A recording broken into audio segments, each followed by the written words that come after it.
Buenas noches, nos encontramos en un nuevo programa de Debate a Tres, señores telespectadores, y tengo el honor de que me acompañen don Francisco Laveme y doña Pilar Timmermans. Doña Pilar Timmermans es la coordinadora de una nueva manifestación del pueblo, de la ciudadanía, que se llama Hazte Oír, lo cual demuestra que los ciudadanos, la gente no está tan dormida como cree la clase política. De todo eso hablaremos a continuación. Don Francisco Laveme es un insigne letrado, compañero de fatiga, de una amplia presencia en las Islas Canarias y cuya aportación en su larga permanencia en este archipiélago se ha dejado sentir en muchos sectores, no solo en el campo del sector jurídico o lo que podría suponer, sino también en su participación en el ámbito de lo político. Doña Pilar, ¿qué es eso o creen ustedes que la presencia de vuestra asociación era una necesidad porque había un divorcio real entre la clase política y el sentir de los ciudadanos? Pues así es. Nosotros nos hemos dado cuenta desde hace mucho tiempo que los políticos van por un lado y la sociedad va por otro. Y el origen del Estado es la sociedad, somos nosotros. Vamos mucho antes que todas estas organizaciones y se ha presentado Hazte Oír como la web del ciudadano activo, que con Internet, que es un medio ya muy extendido en toda España, puede hacer participar al ciudadano en cualquier tema de política, porque uno no vota solo cada 4 años, sino que uno puede tomar decisiones durante esos 4 años antes de cambiar o no el gobierno, para tomar decisiones muy importantes en la vida del ciudadano. Don Francisco, ¿mantiene usted la necesidad o cree usted que con la clase política?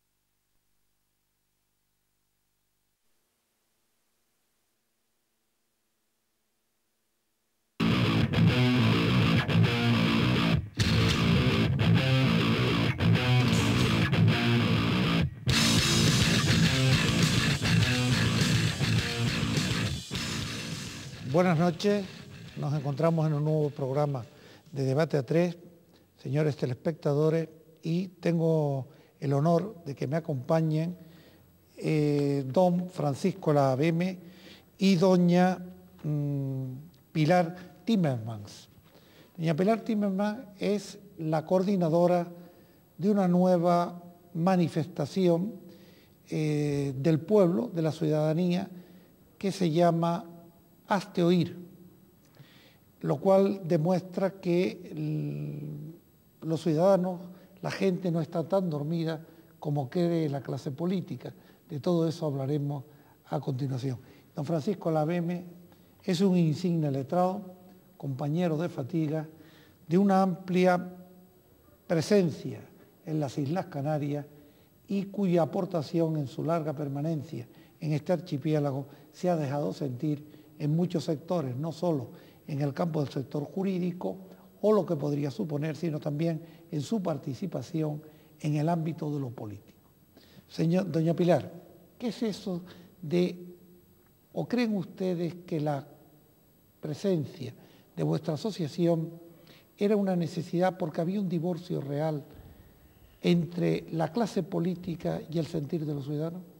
Pues así es. Nosotros nos hemos dado cuenta desde hace mucho tiempo que los políticos van por un lado y la sociedad va por otro.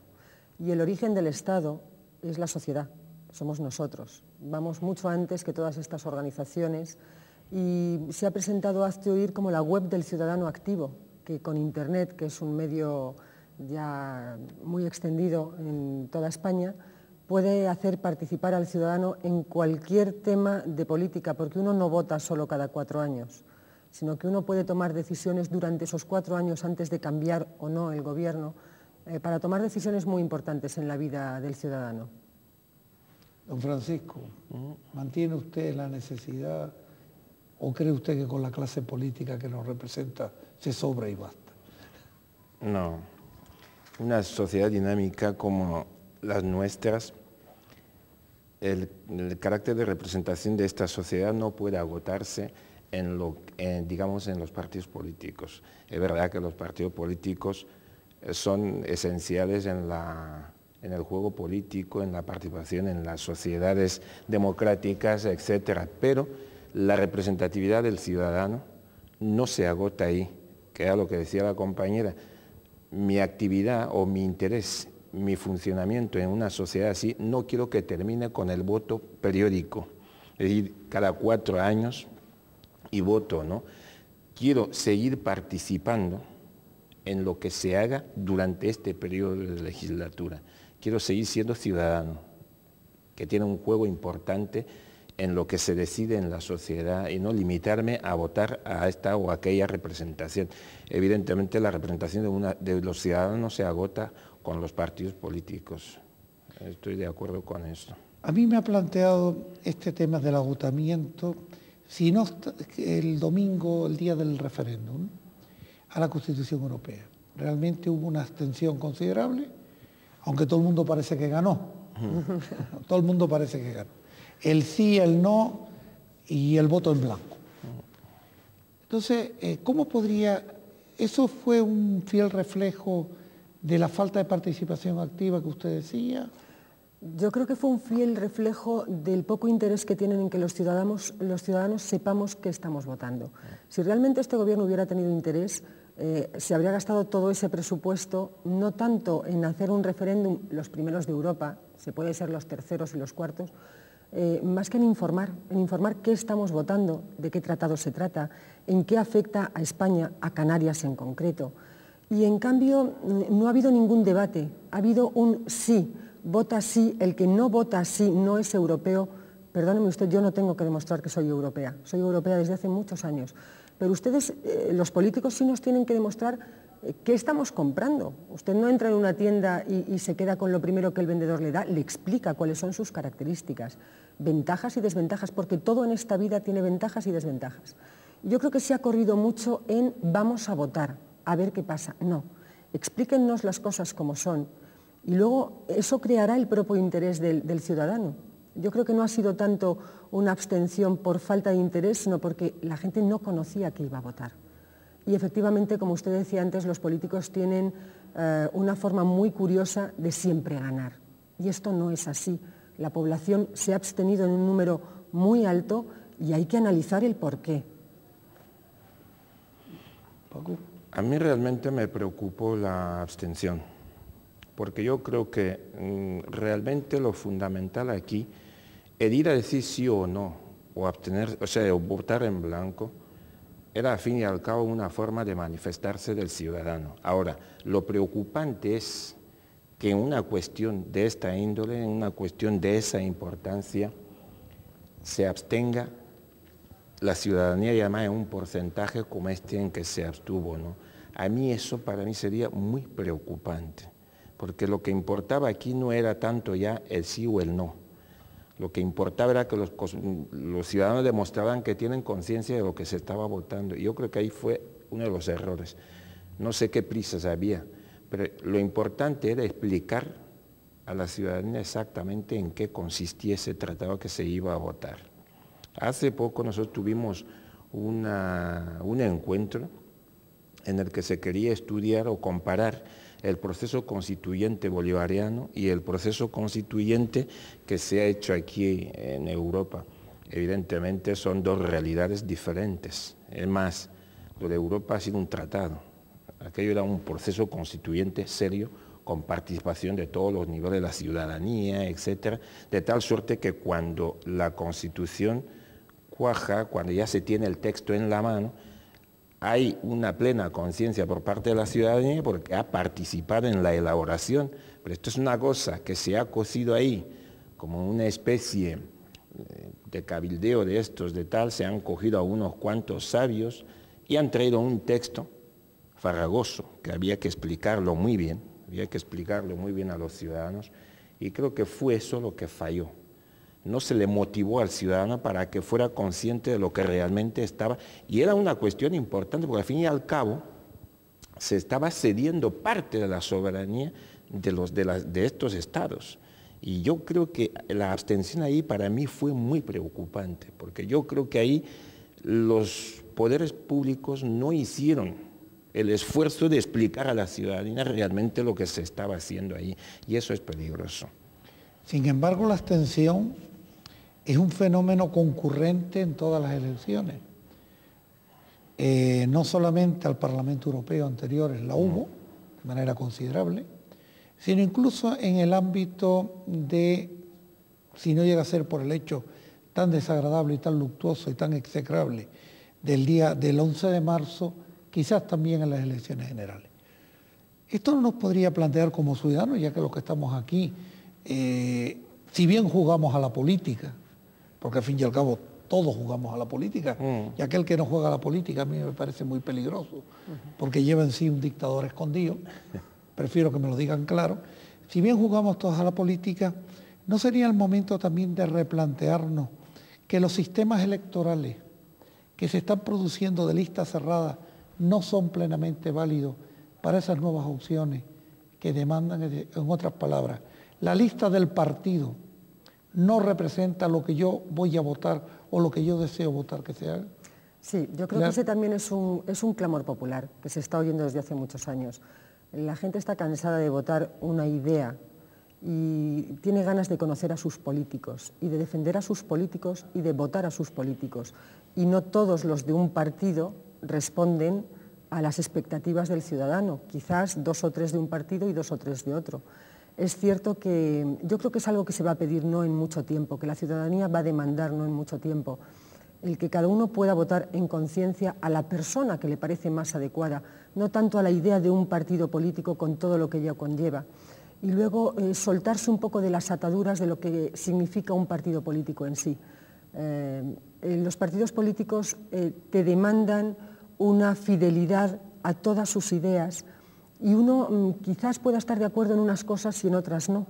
Entonces tiene que haber esa libertad tanto para escoger a las personas que creemos más adecuadas como para apoyar esos partidos en los puntos en los que uno cree que está dando con el quid de la cuestión, y no en todos. Yo creo que es algo que va a pedir la ciudadanía en no mucho tiempo. Aquí hay que distinguir cuando hablamos de la acción política en una sociedad formada, de gente preparada, como ocurre, digamos, en líneas generales en Occidente, que no tiene nada que ver, por ejemplo, con lo que ocurre en los países del tercer mundo, en África, ¿no? Hay que tener en cuenta que, por ejemplo, cuando se vota en los países africanos, se votan símbolos. ¿Por qué? Porque la mayoría del electorado no sabe leer ni escribir. Entonces le dicen, si usted quiere elegir tal cosa o quiere escoger votar a tal partido o a tal grupo político tal, pues vote elefante, o vote el cocodrilo, o vote la perdiz, o vote la piña de cacao, etcétera, etcétera, ¿no? Y en torno a esto se suele tejer una serie de anécdotas y tal, igual que a la larga lo que realmente se hace es que no se vota lo que realmente, no se es consciente de lo que se va a votar. En los sistemas estos, es que si implantásemos las listas abiertas, la partitocracia que muchos hacen inherente al propio sistema democrático se iría al garrete, es decir, ya los partidos dejarían de tener el poder que tienen. No se puede ir a las listas abiertas porque saben que si se dejara lo de las listas abiertas, ya los aparatos de los partidos ya no tendrían sentido. Porque en realidad quien propondría e impondría los candidatos o las personas a regir o a ocupar cargos sería la propia sociedad. De todos modos, ¿esto a qué nos conduce? A la convicción de que el propio sistema no sirve.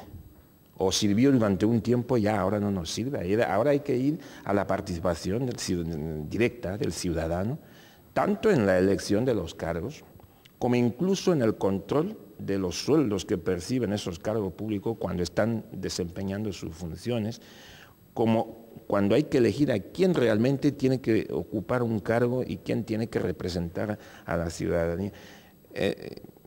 Pero lo que habría que hacer entonces es buscar otro mecanismo de participación que no sea necesariamente a través de los partidos. Yo creo que ya la ciudadanía tiene que desbordar los partidos por todos los lados para poder llegar a este otro sistema de representación de la ciudadanía. Yo he planteado ese tema porque yo creo que el sistema español lo han adulterado. Totalmente.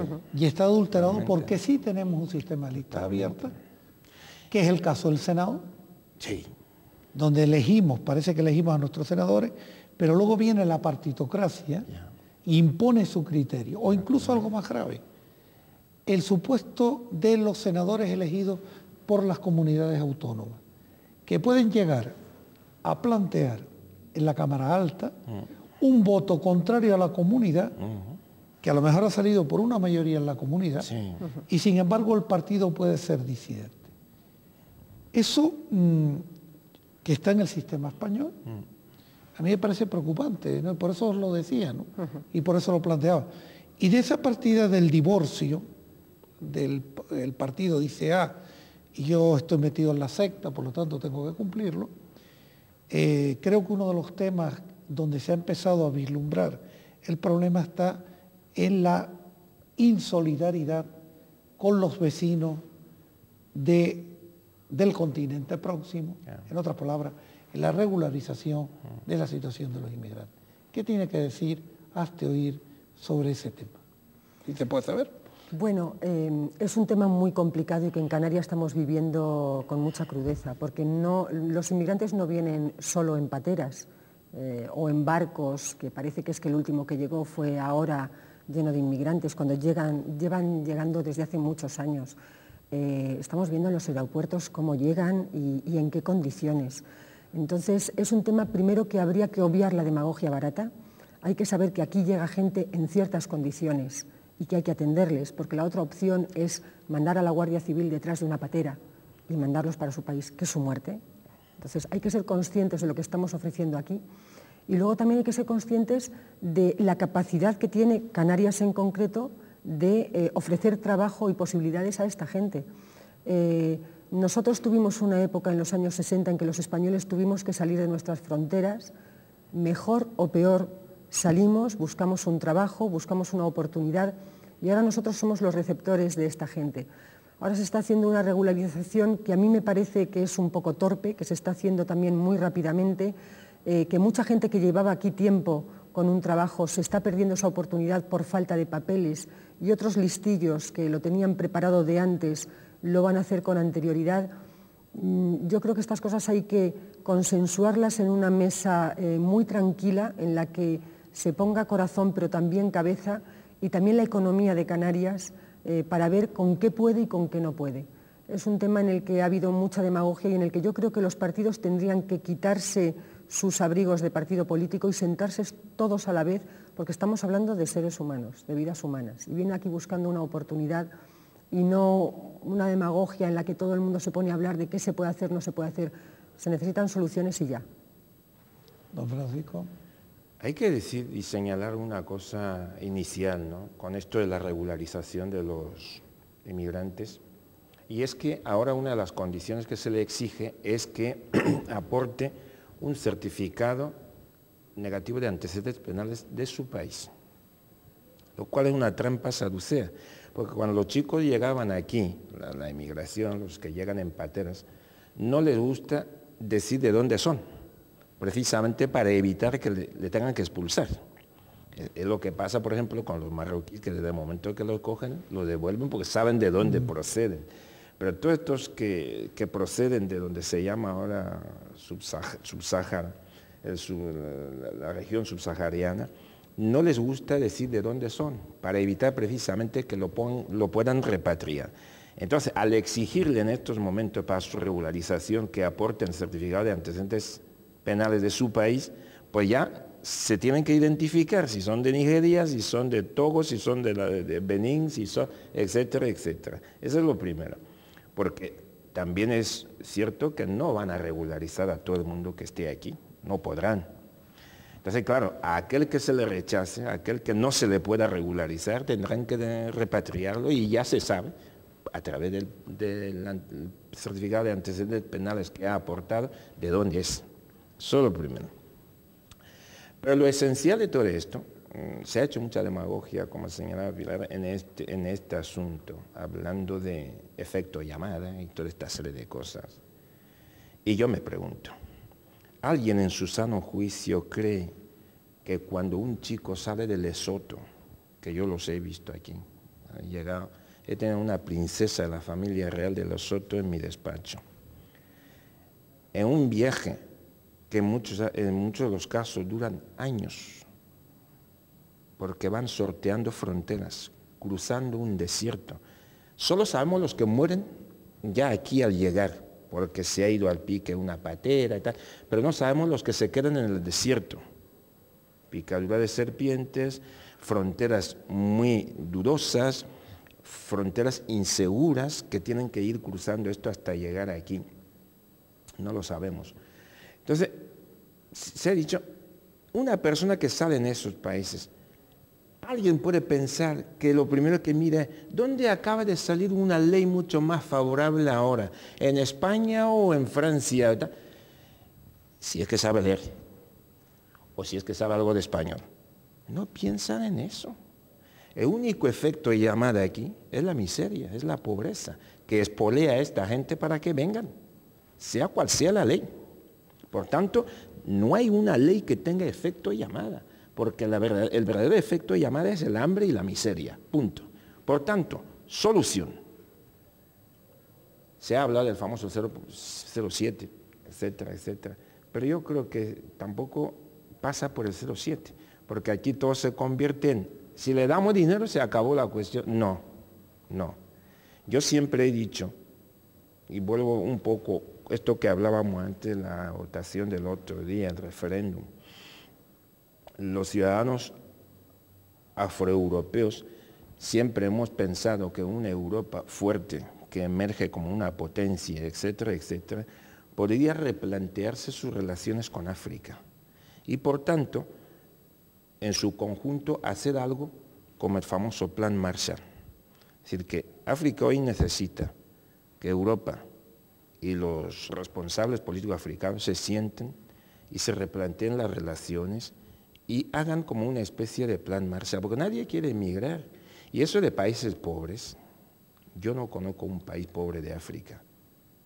Lo que conozco son países mal dirigidos, mal organizados, mal estructurados, donde se han hecho tenues estructuras que beneficiaban al que venía de fuera. Pero si en estos momentos se sientan, planifican, ayudan, estructuran, como lo que ha querido ir a hacer ahora Moratinos en Guinea, pues se acabaría la inmigración. O sea, eso es lo único que hay que hacer. No es el poner ni barcos, ni el poner ni miradores, ni cámaras, ni nada, no, ni efectos llamada, no. Lo que hay que hacer aquí es realmente ir a la raíz de la cuestión. Yo siempre pongo un ejemplo. ¿Por qué no emigran los gaboneses y están en África Negra? Simplemente porque Gabón funciona. La riqueza del pueblo van al pueblo. Hay trabajo para los gaboneses, viven tranquilos en un sistema político que, aunque no es plenamente democrático, pero funciona. Y por eso están los gaboneses en su Gabón, no salen. El gabonés solo sale fuera, pues los que vienen a los posgraduados para venir a hacer las tesis, lo tal, y viene con su beca, ya se sabe dónde va a ir a residir, etcétera, etcétera. Pero en Patera no vea ni un gabonés, porque Gabón funciona. Entonces, ¿por qué eso no se puede hacer en otros países, con otros países? Si todos estos países tienen posibilidades. Por tanto, la regularización es un cuento, y lo que hay que hacer aquí realmente, lo que tiene que hacer Europa es replantear sus relaciones con África y ver cómo acabar con la emigración desde su origen, no desde aquí. Usted planteaba, Pilar, el hecho de que en algunas ocasiones ha habido un trato incluso injusto, porque gente que llevaba tiempo no tenía preparada la documentación, se pueden encontrar fuera del barco o del tren de la regularización. Y no cabe también la posibilidad de que a través de ciertas sanciones a la empresa privada se esté también poniendo obstáculos por parte de la propia administración española. Estoy pensando en un ejemplo típico del sur. Una empresa tenía a un alegal sin la documentación, le han impuesto una sanción, en estos momentos la empresa está cerrada, ya no trabaja. Claro. Estoy pensando en ese ejemplo. Es que son medidas absurdas, como lo que decían que un trabajador podía denunciar a su empresa o a su patrono por no regularizarle. Muy bien, esto es la guerra. Ahora, ellos van a denunciar a los españoles que no los tienen regularizados, las empresas van a quebrar. Señores, seamos un poco serios. Estamos buscando que hay trabajos que se necesitan aquí, gente que ha inmigrado y que hay gente, preparada o no, que está dispuesta a hacer esos trabajos. Entonces, lo que se trata es de consensuar eso, no de decir vamos a enfrentar a la gente, porque no se trata de eso. Ya tienen suficiente con llegar, como él bien decía, con llegar aquí como llegan, como para encima encontrarse con todas las trabas y todos los problemas del mundo. Por eso digo que también aquí hay mucha demagogia. Ni se va a denunciar a unos, ni a los otros se les tiene que poner unas trabas endemoniadas. Hay que dar facilidades y ver hasta dónde se puede llegar. Y en eso se supone que tenemos formación suficiente y medios suficientes como para sentarnos todos a hablar, no solo los que vienen del área subsahariana, sino todos los que vienen de Latinoamérica, de cualquier país.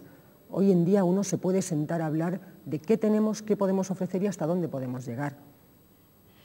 No se puede relacionar, por lo tanto hay que descartar la tesis de que esta inmigración conlleva inseguridad o trae inseguridad ciudadana. No. ¿Hay alguna relación directa? Ninguna. De hecho, los que aquí delinquen no son precisamente los que llegan en patera. Hay otros emigrantes que llegan en aviones, los que juegan a los triles, los que se apuntan a las mafias y toda esta serie de cosas, no llegan en pateras precisamente, porque es que ellos sí vienen para intentar resolver sus problemas, resolver el problema de su vida, procurarse una vida mejor y además con la idea de siempre regresar a su patria, desde el momento que tenga el dinerito suficiente que le permita poder tener una casa allá, montar un pequeño negocio y tal, regresan. Yo tengo una cierta experiencia en eso porque en la época colonial Guinea vivió mucho de la mano de obra nigeriana, porque la producción de cacao, una isla tan pequeña como era la isla de Fernando Poca, ahora se llama Bioko, hubo un año en que se produjo 40.000 toneladas de cacao.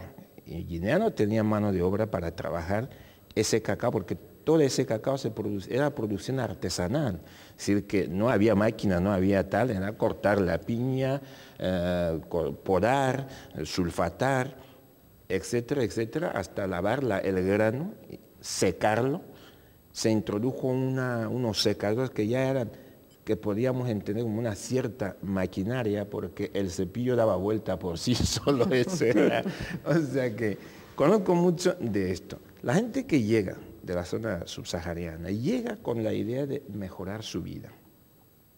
Pero es que hay un planteamiento, a lo mejor uno puede creer que no es exactamente así, pero es así. Es decir, esta gente dice, bueno, muy bien, yo tengo aquí, si es que se puede llamar así, una clase política que me han impuesto, porque era sobre todo esta larga etapa que ha vivido África después de los años 60, que era lo que Nkrumah llamaba el neocolonialismo, última etapa del imperialismo. Pues en esa última etapa del imperialismo, la mayor parte de los carniceros que los países africanos han aguantado ahí como jefes de Estado, realmente han sido impuestos. Entonces, si tú a mí no me resuelves mi problema aquí, pues yo me voy a Europa a crearte el problema allá, porque de alguna forma te tendrás que sacudir para resolverme el problema. Y eso es lo que se está haciendo en estos momentos y es lo que estamos pretendiendo. Primero, lograr la democratización de esos países, porque sin la democracia, sin una especie de participación de la ciudadanía en las resoluciones o en las decisiones que se toman políticamente, no hay nada que hacer. Acabar con las dictaduras, estructurar las ayudas, no llegar allí y decir, bueno, toman este dinerito. No, ese dinerito después se sabe que viene de vuelta otra vez para un banco suizo o lo que sea. ¿Qué hay que hacer ahí? Como yo siempre digo, financiar proyectos. Vamos a acabar con el paludismo en la zona de África Central. Bueno, pues financiar este proyecto y acabar con el paludismo. Vamos a estructurar la sanidad en estos países, pues financiar esto, no estar entregando dinero a nadie, sino financiar estos proyectos y luego ya ponerlos al servicio de gente cualificada y capacitada para dirigir esos países. No estos señores que siguen creyéndose los herederos de los colonizadores, ¿me entiendes? Más que dirigentes políticos de sus países, se creen herederos de los colonizadores y punto. Bien, con esta reflexión nos vamos a publicidad, Ya. Volveremos en unos minutos. Perfecto.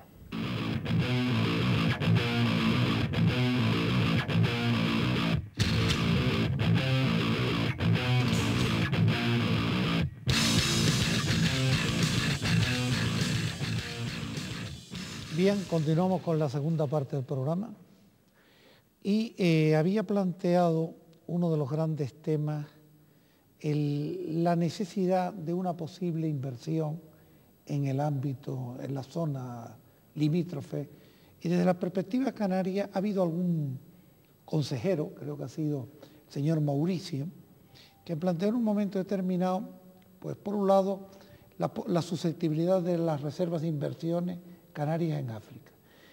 Pero a mí me gustaría coordinar este tema, aunque no somos especialistas en economía, ninguno de los tres que estamos aquí que yo sepa, pero enlazarlos desde una dimensión social, que es por qué siempre se está observando que pese a estar clamando la inversión, lo cual presume que la gente está muy preparada cuando va con esa inversión, en cambio cuando llegan aquí solo se les facilita empleo, o su empleo, trabajo, digamos de segunda fila. ¿Qué opina Pilar sobre ese tema?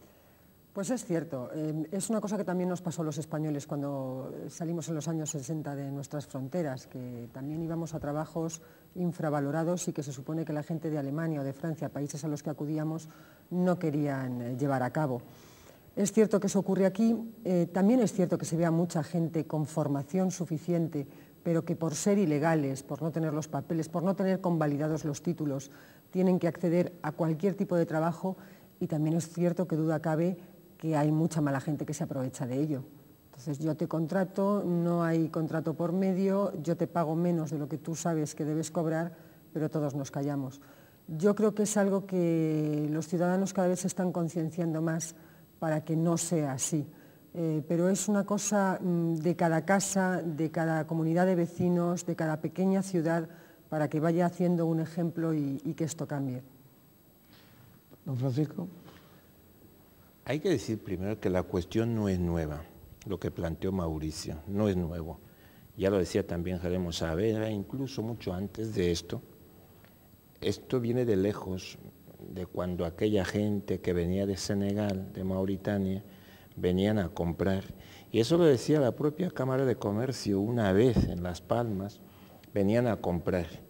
Y entonces, primero entraba un señor ahí con andrapos, maloliento y tal, pero llegaba a la tienda y empezaba a comprar. Y llegaba un momento en que la tienda no le podía dar todo lo que pedía y tenía que llamar a otra tienda. Y este señor que llegaba con andrapos y tal, hacía compra de 7 millones de pesetas, de 20 millones de pesetas, de aquel entonces, estamos hablando de 40 años atrás. Hasta que llegó un momento en que cuando empezaron a registrarlos en los aeropuertos, ya ellos no querían venir. ¿Qué pasa con por ejemplo, si hubiera una zona de reserva de inversiones canarias en África? A mí me parecería una cosa muy importante. Primero, garantizaría la salida de los productos canarios. Permitiría a Canarias participar activamente en el proceso de desarrollo de esos países. Y desde luego no habría mejor embajador para Canarias que ese núcleo de gente que se crearía en estas relaciones. Por eso yo siempre he sido partidario de eso. Lo que pasa es que aquí no sabemos a qué atenernos. Cuando se dice hay que invertir en Marruecos, o en Mauritania, o en Senegal, o en Gambia, o en Ghana, la gente se escandaliza. ¿Cómo van a ir a invertir ahí si aquí hay que invertir, si aquí falta tal? Y luego cuando ven a esta pobre gente viene de esa zona y llegan aquí, se escandalizan también. Hombre, ¿por qué vienen? ¿Cómo hay que evitarse? Pues de esa forma se evita que vengan esta gente, si se invierte ahí, aparte de crearle un amplio mercado para los productos canarios. Es decir, para mí algo muy esperanzador, y es ver que la propia juventud canaria ya entiende eso y participa. Es decir, no queremos la retórica de somos puente entre 3 continentes, somos el punto de encuentro de 3 continentes, etcétera, etcétera. Yo siempre digo puente no, porque por el puente se pasa y nadie se queda. Somos punto de encuentro entre 3 continentes. Se acabó la época en la que el canario tenía que ser pues necesariamente europeo, condescendientemente americano y nunca africano. No. Yo creo que en estos momentos ya llega el momento de que Canarias no sea un secreto para el africano, ni África un secreto para el canario. Y la única forma de lograrlo es precisamente hacer que Canarias participe activamente, invirtiendo, creando zonas de reserva, de inversiones en África, etcétera, etcétera, interrelacionándose con todos estos países, que yo le he dicho incluso a nivel universitario. Es una pena ver cómo las 2 universidades de Canarias están totalmente desconectadas con la realidad universitaria africana, con la riqueza que se podía crear en estas relaciones, y sobre todo para que los estudiantes africanos vengan a hacer aquí los estudios de posgraduado, que son los que después serán verdaderos embajadores de Canarias en esos países. Por tanto, y luego ya la cuestión misma en sí, la gente que llega, le da lo mismo el trabajo que le tengan que dar, porque como decía antes, ellos vienen a trabajar en lo que puedan con tal de poder mejorar su vida, porque nunca habrá peor trabajo para ellos comparándolo con la situación que ellos han dejado donde salen, ¿no? Llegan aquí, y además somos conscientes de esto, y lo que pasa es que no sé por qué la gente se escandaliza en eso. Es que toda la sociedad desarrollada hay una serie de trabajos que ya ningún ciudadano de aquí quiere hacer, pero que otros sí lo pueden hacer perfectamente. Si eso es una cosa. Yo me acuerdo hace años que traían a saharauis para el servicio de limpieza aquí en el ayuntamiento. Hubo un tiempo así. Y en París, los que están en servicio de limpieza son senegaleses y son tal, porque ya para un parisino eso no es trabajo para él y tal, igual, pero el otro lo hace totalmente de una manera satisfactoria, con tal de que se gane un buen sueldo, porque todo lo que se le paga ahí lo compara con lo que ha dejado atrás y siempre estará mucho mejor. Así que yo sí soy partidario de eso, que se cree precisamente esa área de influencia y de reserva de inversiones de Canarias en África. Eso es muy importante. Pues yo voy a plagiar una frase que usted ha dicho, que es que esto tiene que ser un punto de encuentro. Y yo quiero que Debate A3 sea un punto de encuentro con los telespectadores. Por lo tanto, les ruego a estos que nos dirijan cualquier opinión a nuestro correo, que es debatea3@canal8 con número tv.com, esperando que nos manden sus opiniones, sus quejas, para poderlos atender. Y cambiando de tercio, hay una perspectiva que sería, y yo me gustaría plantearla, desde nuestra dimensión de ciudadano, de a pie. ¿Tenemos verdaderamente cauces normativos adecuados para que nuestra voz, para que nuestra voluntad pueda ser perfectamente manifestada ante el poder majestático del Padre Estado? Los tenemos, y muchos más de los que creemos. Por ejemplo, Hazte Oír ahora está con una iniciativa legislativa popular, que es un mecanismo del que nos dota la Constitución española, pues porque como no estamos de acuerdo con lo que está haciendo el gobierno socialista con respecto al matrimonio y a la adopción de niños, bueno, se admitió a trámite nuestra iniciativa legislativa popular. Fue muy costoso en cuanto a papeleo y a tiempo, pero se ha admitido a trámite. El 6 de abril terminan los 6 meses que nos han concedido para conseguir al menos 500.000 de firmas. Puedo decir que ahora en todas las ciudades españolas, incluyo por supuesto a Canarias, hay más de 2 millones de firmas en la calle, distribuidas en pliegos, y un representante nuestro, cuando termine esta fecha y se han presentado los pliegos, será el que defienda ante los políticos la modificación del Código Civil que creemos nosotros que es la oportuna. Con lo cual, no solamente se utiliza un mecanismo de la Constitución, sino que tenemos la seguridad de que nuestros representantes van a ser escuchados en el Parlamento español. Esto es muy interesante, porque puedes acceder a los cambios de muchísimas cosas en la legislatura, de muchísimas leyes, de una forma muy directa y buscando el apoyo del ciudadano activo, que no está de acuerdo con lo que este gobierno o cualquier gobierno quiera hacer y diciendo adelante, solo tengo que buscar 500.000 de firmas. No es tan complicado y es muy satisfactorio. Te encuentras a gente que está muy dispuesta a luchar entre comillas, con su firma, con su tiempo de ocio, de sueño, bueno, pensando que puede cambiar las cosas y a mejor. En definitiva hay que hacerle entender a la vieja Europa, que diría Bush, que el mejor sistema democrático es la democracia participativa, que la ciudadanía juegue el papel preponderante y activo siempre, no solo ir a votar durante un tiempo y luego no, hay que... Lo que sí me hubiera gustado es que, por ejemplo, eso que dice Pilar, ¿en qué aspectos concretos del matrimonio no están de acuerdo con lo que hace el gobierno? ¿Qué es lo que quieren modificar del matrimonio? Bueno, como sabe, últimamente el gobierno del señor Zapatero lo que está propugnando es una propuesta de ley, es un anteproyecto de ley, en el que quiere equiparar el matrimonio conocido desde los tiempos del Código de Hammurabi, en el año 1750 a.C., con la unión entre homosexuales. Entonces, en vez de propiciar un cambio en la ley de parejas de hecho, que nosotros consideramos que hubiera sido lo normal, una ley de parejas de hecho que amparase todos los derechos y los deberes que los homosexuales como pareja quieren tener, lo cual nos parece perfecto, se lanzó directamente al matrimonio. Y claro, el matrimonio tiene ya un contenido muy claro, no estoy hablando del matrimonio canónico ni católico, estoy hablando del matrimonio concebido desde los tiempos de Hammurabi, con un contenido muy claro que no queremos cambiar.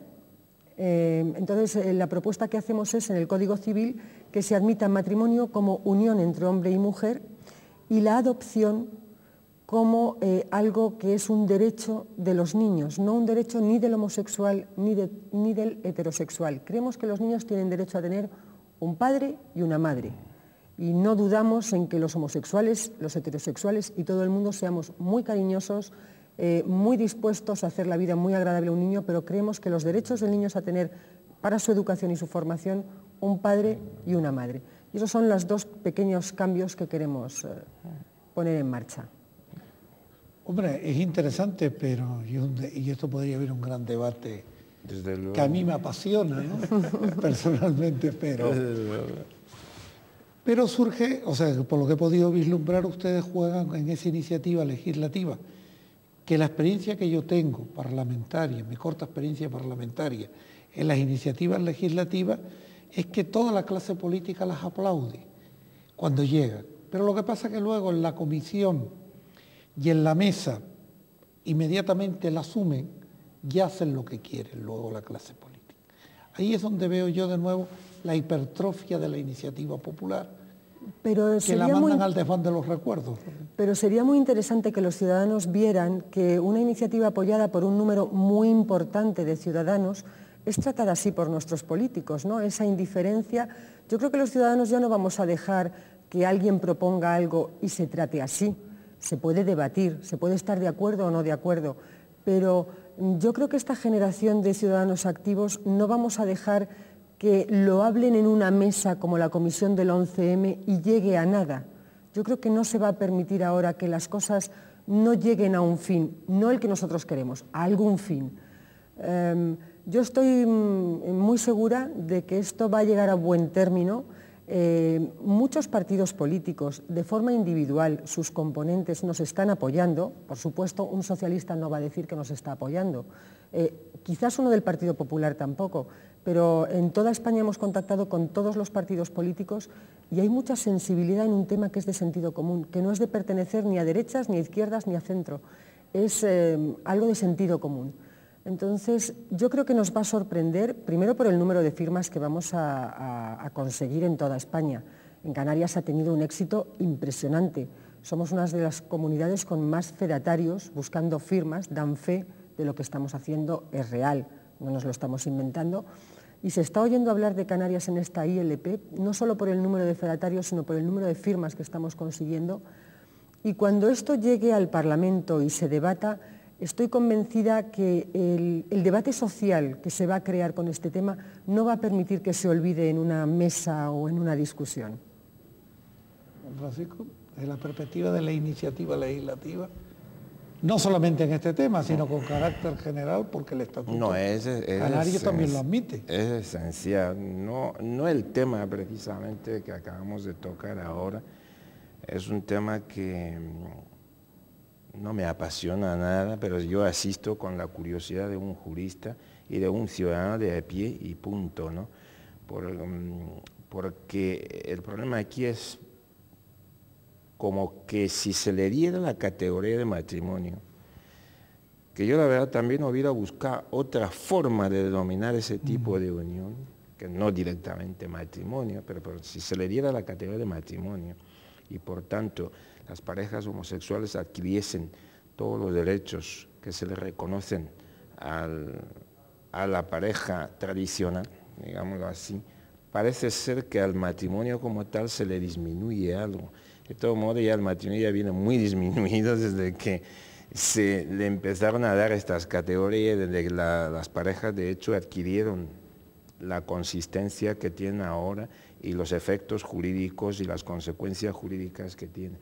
Pero sí, en cualquier tipo de iniciativa de esta naturaleza, es importante, porque sigue siendo eso que decimos de la participación de la ciudadanía en la vida política de un país, es decir, que no se limite a ir a votar cada X tiempo, sino que esté activamente ahí pendiente de que si por las razones que sean las fuerzas políticas representadas en el Parlamento van con cierta lentitud en determinadas materias cuando realmente interesan a la ciudadanía, pues la propia ciudadanía toma la iniciativa e incita a esta gente a que tengan que legislar sobre esta cuestión porque urge en estos momentos. A mí me parece excelente, excelente. Era lo que decíamos antes, volver a demostrar que el sistema democrático tiene que renovarse todos los días, no puede quedarse en los viejos anclado en los viejos esquemas, hay que renovarse todos los días y hacer, y una de las cosas que obliga a esa renovación es precisamente esas iniciativas legislativas populares.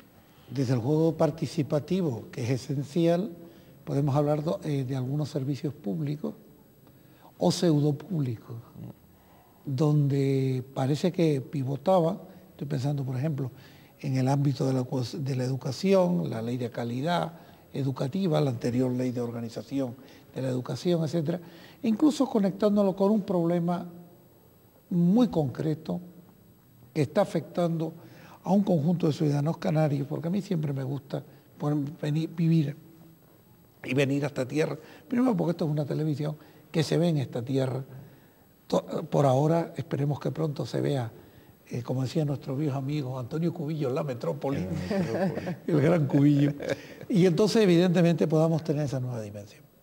Y digo este tema, es decir, esa participación real se está viendo, por ejemplo, en el ámbito educativo, el problema universitario, esa nueva amenaza de huelga que afecta a los servicios públicos, como padre de familia. Es tremendo. Cuando uno lee la situación de la universidad o incluso de los propios colegios, con todos los problemas que hay, la base del problema en las aulas, bajo mi punto de vista, y ya hablo como madre de familia, es la base de la familia. Cuando las familias tienen problemas, los chavales se llevan esos problemas a los colegios. Los colegios no están para arreglar los problemas de las familias. Y luego lo de la universidad me parece tristísimo. Yo ahora mismo no tengo hijos en la universidad, gracias a Dios, pero yo ahora mismo daría el curso por perdido, porque entre las huelgas y los problemas de un lado y de otro, me parece increíble. Yo creo que como todo hace falta voluntad para arreglar las cosas. Dar a los profesores hoy por hoy, que es una vocación maravillosa, la de formar, dar forma a nuestros hijos, a sus mentes, a su espíritu, darles más valor del que han tenido hasta ahora, porque en las aulas se ve mucho a los padres que estamos defendiendo a nuestros hijos por encima de cualquier cosa, cuando lo que hay es una falta de equilibrio en estos chavales, cuando hay una falta de criterio para poder imponer responsabilidad a los chavales, que luego se nota en todos los aspectos de la vida. La familia es la base de todo y si la familia falla, que estamos viendo que falla en muchos lados y que no se les da ayuda, porque estamos esperando en las familias ayudas de todos los gobiernos, que si familias numerosas o no numerosas y al final todo queda en nada. Cuando te dicen, eres familia numerosa, qué bien, tendrás el carnet de familia numerosa, sí, lo tengo para llevarlo en el monedero y no sacarlo nunca. Pues las familias necesitan apoyo para estructurarse y para poder ayudar a estos ciudadanos que van a conformar después la sociedad, que son los hijos de todas estas familias. Paco. El problema de la educación en España me lleva a pensar en esto que yo digo, la mente es privilegiada de nuestra clase política, ¿no? Hay que ver qué curioso es ver cómo establecen el orden de prioridades de los problemas, ¿no? El puerto de Granadilla, el anillo insular, la segunda pista, pero no les ves defendiendo con vehemencia la iniciativa de resolver los problemas que realmente le preocupan al ciudadano.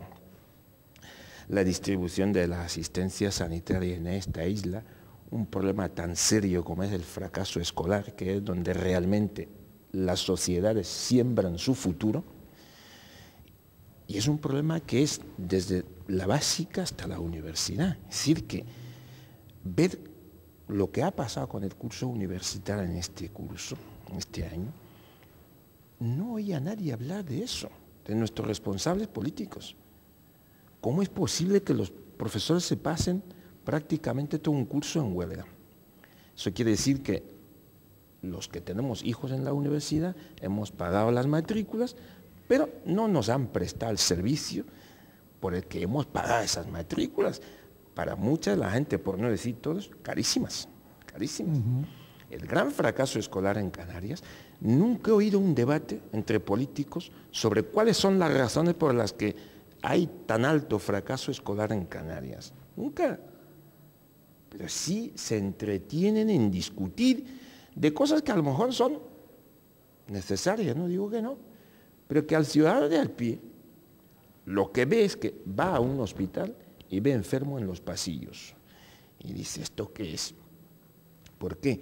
Pues porque los centros sanitarios no dan abasto ya para atender las necesidades sanitarias, pero nadie habla como una cosa perentoria de la necesidad de distribuir la asistencia sanitaria en esta isla, de un problema como el que acaba de plantear Pilar, que es el fracaso escolar y cómo no ha funcionado todo un curso universitario en la Universidad de Canarias, porque a lo mejor se han entretenido en discutir si no sé si 1.000 pesetas más o menos, o no sé qué, de los sueldos y tal y cual, y prácticamente tienen paralizados a los 2 centros docentes más importantes del archipiélago, que es donde realmente un pueblo se prepara para su futuro. Eso no lo plantean. Eso es una cuestión que de verdad yo creo que debería de incitar a traer aquí al responsable político y decir, bueno, ¿por qué razones de esta mente tan privilegiada ustedes no ven las cosas como las vemos los ciudadanos de a pie? Sí, yo no digo que esto no sea importante, ni aquello ni lo otro, pero realmente, ¿qué es lo que interesa? ¿Qué es lo que el ciudadano ve? Pues el ciudadano ve que hay un fracaso escolar, la universidad no ha funcionado, la sanidad está muy mal asistida, en el sentido de que está mal distribuida la asistencia sanitaria en la isla, etcétera, etcétera. Estos son los problemas que me tienes que resolver, no los que se le ocurren a usted. Y de ahí lo de la iniciativa legislativa popular que decíamos antes, que efectivamente, ¿qué hace el ciudadano? El ciudadano activo, no estamos hablando aquí de masas, en ese sentido, estamos hablando de ciudadanía, de personas preparadas que saben cuáles son sus derechos y cuáles son sus obligaciones, qué es lo que tienen que hacer para que funcione en una sociedad. Y dice, bueno, mire usted, si usted no quiere hacer esto, yo le tomo la delantera, y yo tengo que hacer esto, me preocupa. Me preocupa porque los que ya tenemos hijos para estar en la universidad, lo que nos preguntamos es eso. ¿qué futuro estamos preparando? ¿Qué gente estamos preparando para que dirija este país el día de mañana? Si no nos preocupa un problema como el de fracaso escolar, si no nos preocupa que las universidades no han funcionado a lo largo de este curso, si no nos preocupa que la asistencia sanitaria no está muy bien distribuida, etcétera, etcétera. Lo que pasa es que el tema de, por ejemplo, el ámbito universitario, que es lo que planteaba, hay otro elemento, y es la desertización de la Universidad Canaria. Es decir, no hay sino que ir a los aeropuertos y ver que la clase económicamente de mediano alto pudiente que puede, su hijo no estudia en las universidades canarias. Claro. Y tampoco hemos visto que un político se haya planteado este tema. ¿El por qué razón? Parece que le es indiferente. Parece que juega más con el transporte de Iberia, o de Air Europa, o de Spanair. Y yo sí creo que eso va a condicionar enormemente, porque en tu época de los tres, la década de los 70 era una época universitariamente muy floreciente en La Laguna. Sí.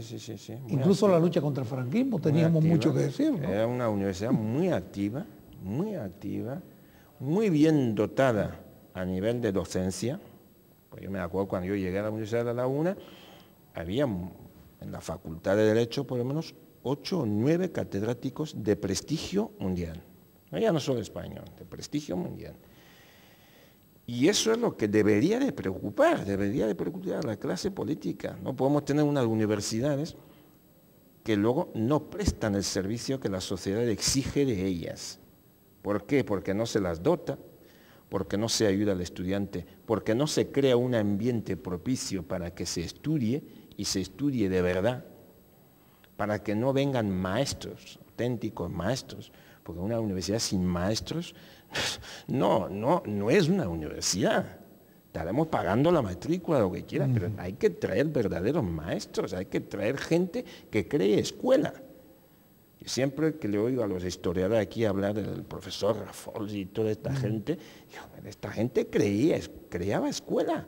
Pero esto que está pasando ahora, que un curso académico como este se haya hablado más de la huelga de los profesores que de la docencia, que es lo que se espera de una universidad. O de publicaciones. O de las publicaciones.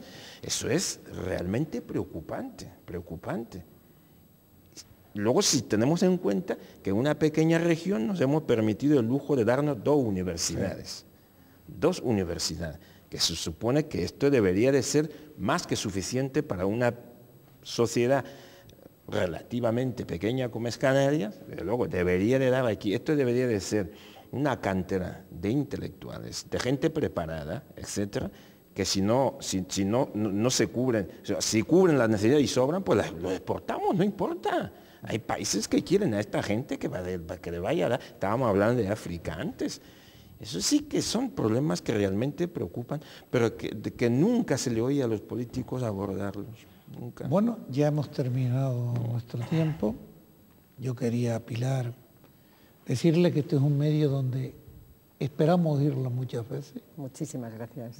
Esperamos que le pueda servir de causa en la defensa de los intereses que representa, intereses sociales, que no son intereses particulares, y en la medida de lo posible que puede contar tanto con Canal 8 como este espectador, y agradecerle su presencia en la noche de hoy. Muchísimas gracias a ustedes por esta oportunidad.